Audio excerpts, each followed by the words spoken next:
Hello, this is Anvati. Welcome to the news with NDTV. It's Tuesday, April 15th, and coming up in today's episode, Tamil Nadu makes a move to strengthen autonomy as clashes with governor continue. Opposition attacks PM Modi over alleged derogatory remarks against Muslim community. Robert Vadra under ED scanner, and Donald Trump's latest tariff targets Pharma and Chip Imports. Tamil Nadu Chief Minister M.K. Stalin has formed a high-level committee to recommend measures to strengthen state autonomy. The committee is headed by retired Supreme Court Chief Justice Kurian Joseph. Former bureaucrats Ashok Shetty and M.U. Nagarajan are also part of the panel. The committee will study and propose ways to safeguard the rights of state government and improve cooperation with the union government. It has also been asked to suggest steps to move certain subjects from the concurrent list back to the state list. These are areas that were once the sole responsibility of state governments but are now jointly handled by the centre as well as the state.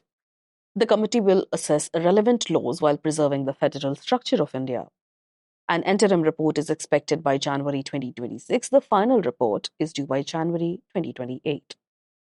M.K. Stalin told the assembly that the goal is to protect the rights of all states, including Tamil Nadu.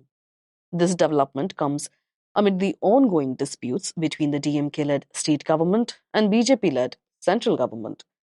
One major issue is the National Eligibility cum Entrance Test, NEET, which Tamil Nadu wants to scrap. The state has repeatedly sought exemption from the centrally administered exam for medical admissions. Tensions have also been rising between the state government and the governor, R.N. Ravi. Last week, the Supreme Court criticized the governor for delaying 10 bills passed by the assembly, some pending for up to 5 years. The court called his actions arbitrary and even illegal. Following the verdict, M.K. Stalin welcomed the court's decision as a historic moment. The bills, many of which reduce the governor's role in appointing vice-chancellors, have since become law. With the Supreme Court's assent, education, a subject on the concurrent list, is also a point of key conflict. Mr. Stalin has called for reversing the 42nd Amendment to the Constitution, which moved education to the concurrent list. He wants education to be solely a state matter. Recently, the state has been clashing with the centre over UGC's New Education Policy 2020. Earlier this month, President Draupadi Murmu rejected a bill passed twice by the Tamil Nadu Assembly to admit medical students based on class 12th marks instead of NEET. Mr. Stalin said, "Our fight is far from over. We will consult legal experts." Another disagreement involves the three-language policy under the NEP 2020. The DMK opposes it, labeling it Hindi imposition. It favors the existing two-language policy. It has also objected against several new segments of the NEP, which he says reduces state power and authority in the functioning of educational institutions. The DMK has also accused Union Education Minister Dharmendra Pradhan of threatening to withhold some 2,500 crore in education funds. The BJP has, however, denied his claims and said DMK has gone back on earlier promises to implement the NEP. These issues continue as Tamil Nadu prepares for assembly elections next year. Opposition leaders have strongly criticized a remark made by Prime Minister Narendra Modi about Muslim youth and Waqf properties. Speaking at the inauguration of an airport in Hisar, Haryana, the Prime Minister said Waqf properties have been misused. He claimed, and I quote, "If Waqf properties had been used honestly, Muslim youths would not need to earn a livelihood from repairing bicycle punctures," unquote. PM Modi alleged that lakhs of hectares of Waqf land were misappropriated by a land mafia, which benefited at the expense of Dalit, backward classes and widows. He added that recent amendments to the Waqf law would address these issues. All India Majlis-e-Ittehadul Muslimin or AIMIM chief Asaduddin Owaisi responded by criticizing the Prime Minister and the RSS. He said, and I quote, "If the Sangh had used its ideology and resources in the country's interest, the Prime Minister would not need to sell tea in his childhood," unquote, he wrote on X. Mr. Owaisi questioned what the government had done for poor communities during its 11 years in office. He argued that Waqf laws have always been weak and that new amendments will weaken them further. Congress MP Imran Pratapgarhi said, Muslims fix punctures is the kind of language trolls use online. Quote, such a remark does not behove the Prime Minister. He accused the government of further creating joblessness. He said that there are no jobs. The only option is to fix punctures or sell pakoras. Mr. Pratapgarhi also criticized the lack of Muslim representation in the BJP, asking, quote, you say you want to help Muslims through the Waqf bill, but you don't have one Muslim MP to present in the Lok Sabha, unquote. Congress spokesperson Shripriya Srinath questioned why the Prime Minister did not pay tribute to B.R. Ambedkar on his birth anniversary. In response to PM Modi's comments about Congress not naming a Muslim party chief, she asked why doesn't the BJP have a Dalit chief minister? PM Modi accused the Congress of engaging in appeasement politics. Quote, Congress has only made some fundamentalists happy. The rest of the society remained uneducated and poor. The biggest proof of this wrong approach is in the Waqf law, unquote. The Waqf Amendment Bill was passed earlier this month while the BJP claims the law will improve Waqf property management. The opposition alleges it targets the minority community. Businessman Robert Vadra, husband of Congress MP Priyanka Gandhi Vadra and brother-in-law of leader of the opposition Rahul Gandhi, appeared before the Enforcement Directorate in Delhi today. This follows a second summon issued to him, the first having been on April 8th. Mr. Vadra is being questioned in connection with a money laundering investigation under the Prevention of Money Laundering Act. The case pertains to a 2008 land deal in Haryana involving his firm Skylight Hospitality. The land was purchased for Rs 7.5 crore. A permit was later granted to develop a housing society, after which the land's value reportedly increased. The property was then sold to real estate developer DLF for some 58 crore rupees. The Congress was in power in Haryana at the time with Bhupinder Hooda as chief minister. The BJP has repeatedly accused the Congress government of facilitating the deal by acquiring land from farmers and benefiting Mr. Vadra.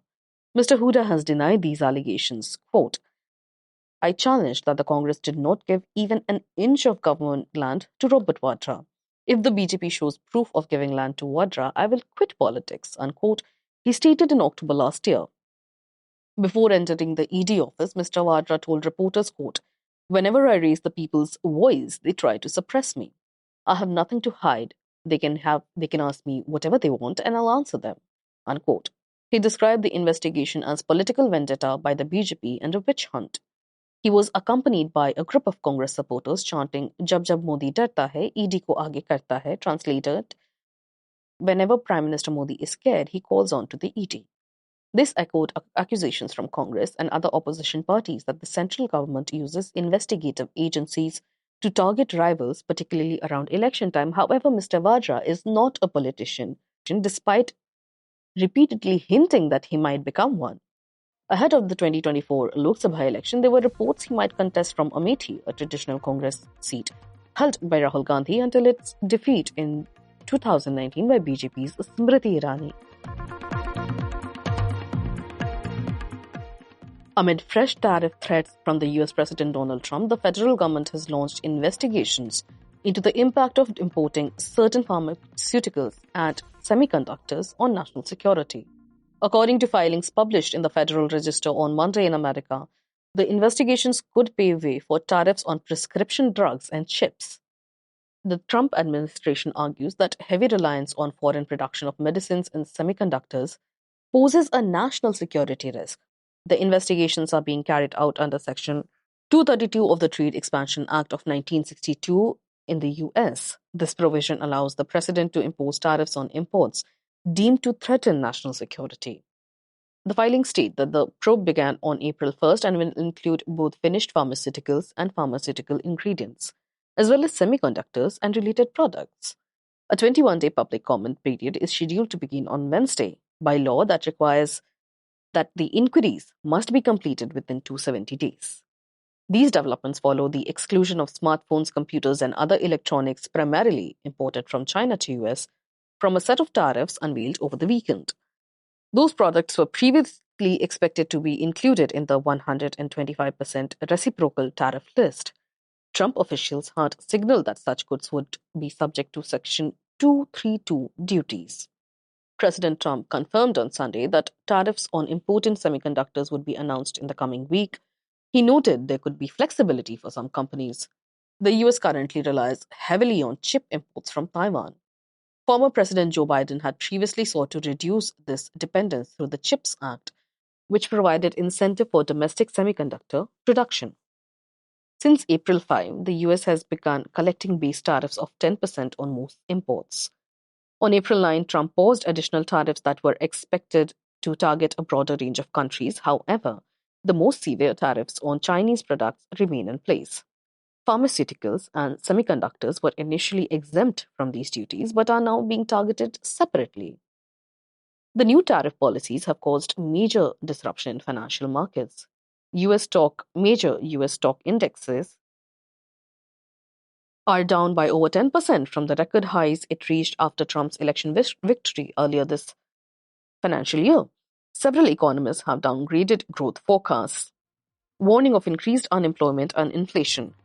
Federal Reserve Governor Christopher Waller said on Monday Trump tariff policy is one of the biggest shocks to affect the US economy in many decades. Well, that's all for today. You are listening to the news with NDTV, your daily newspaper and TV bulletin wrapped in a compact podcast. If you want to catch up with the day's events in a hurry, do remember to subscribe to the News with NDTV on Apple, Spotify, and the NDTV News app. This is your host Anvati, signing off.